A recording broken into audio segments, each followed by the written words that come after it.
രാഹുൽ മാങ്കൂട്ടത്തിൽ കസ്റ്റഡിയിലായോ ഇല്ലയോ എന്നുള്ള ചോദ്യമാണ് ഇത്രയും നേരം ഉന്നയിക്കപ്പെട്ടത്. അതിൽ സ്ഥിരീകരണം വന്നിരിക്കുന്നു. രാഹുൽ മാങ്കൂട്ടത്തിൽ കസ്റ്റഡിയിലില്ല എന്ന് പോലീസ് സ്ഥിരീകരിച്ചിരിക്കുന്നു. കാസർഗോഡ് നിന്നും അതോടൊപ്പം തന്നെ തിരുവനന്തപുരത്ത് നിന്നും ഇത് സംബന്ധിച്ച സ്ഥിരീകരണം വന്നിരിക്കുന്നു. ഇപ്പോൾ ഷഫീഖ് നസറുള്ള ചേരുന്നുണ്ട്. ഷഫീഖ്, കാസർഗോഡ് ജില്ലാ പോലീസ് മേധാവി എന്ത് സ്ഥിരീകരണമാണ് നമുക്ക് നൽകിയത്?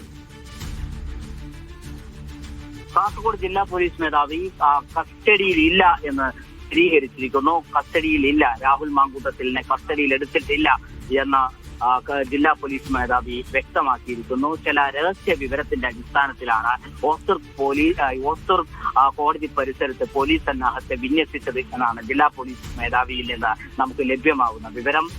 ചില രഹസ്യ വിവരങ്ങൾ പോലീസിന് ലഭിച്ചിരുന്നു. അത് രാഹുൽ മാങ്കൂട്ടത്തിലെത്തും എന്ന സൂചനയാണ്. അതിന്റെ അടിസ്ഥാനത്തിലാണ് ഓസ്തൂർ ഡിവൈഎസ്പിയുടെ നേതൃത്വത്തിലുള്ള വലിയ പോലീസ് സംഘത്തെ ഓസ്തൂർ കോടതി പരിസരത്ത് വിന്യസിച്ചത്. അത് പിന്നീട് അത് വലിയ വാർത്തയാവുകയും ആ വാർത്തയറിഞ്ഞ് ധാരാളം പ്രതിഷേധക്കാർ ഈ ഭാഗങ്ങളിൽ തമ്പടിക്കുകയും ചെയ്തു. ഇപ്പോൾ ഡിവൈഎസ്പിയുടെ നേതൃത്വത്തിലുള്ള പോലീസ് സന്നാഹം ഇവിടുന്ന് പിന്മാറിയിട്ടുണ്ട്. അതോടൊപ്പം തന്നെ കോടതിയിൽ നിന്ന് മജിസ്ട്രേറ്റും മടങ്ങിയിട്ടുണ്ട്. ഇപ്പോൾ പ്രതിഷേധക്കാർ മാത്രമാണ് കോടതി സമുച്ചയത്തിന് മുൻപിൽ ഉള്ളത്.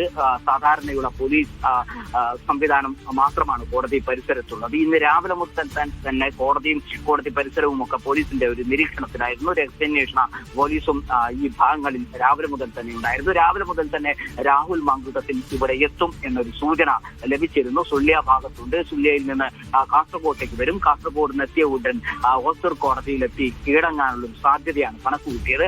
ഇവിടെ കീഴടങ്ങുന്നതിന് മുൻപ് പോലീസ് കസ്റ്റഡിയിലെടുക്കും. അതിനുള്ള എല്ലാ സന്നാഹവും ഇവിടെ ഉച്ച മുതൽ തന്നെ പോലീസ് ഒരുക്കിയിരുന്നു. എന്നാൽ കോടതി പിരിയുന്നത് വരെ രാഹുൽ മാങ്കൂട്ടത്തിൽ ഇവിടെ എത്തിയില്ല. അതിനുശേഷമാണ് പോലീസിന് രഹസ്യ വിവരം ലഭിക്കുന്നത്. രാഹുൽ മാങ്കൂട്ടത്തിൽ അല്പസമയത്തിനുള്ളിൽ ഇവിടെ കീഴടങ്ങാൻ എത്തും എന്നതായിരുന്നു രഹസ്യ വിവരം. അതിന്റെ അടിസ്ഥാനത്തിലാണ് ഓസ്തൂർ കോടതി പരിസരത്ത് ഓസ്തൂർ ഡിവൈഎസ്പിയുടെ നേതൃത്വത്തിൽ വലിയ പോലീസ് സന്നാഹത്തെ ഒരുക്കിയത്.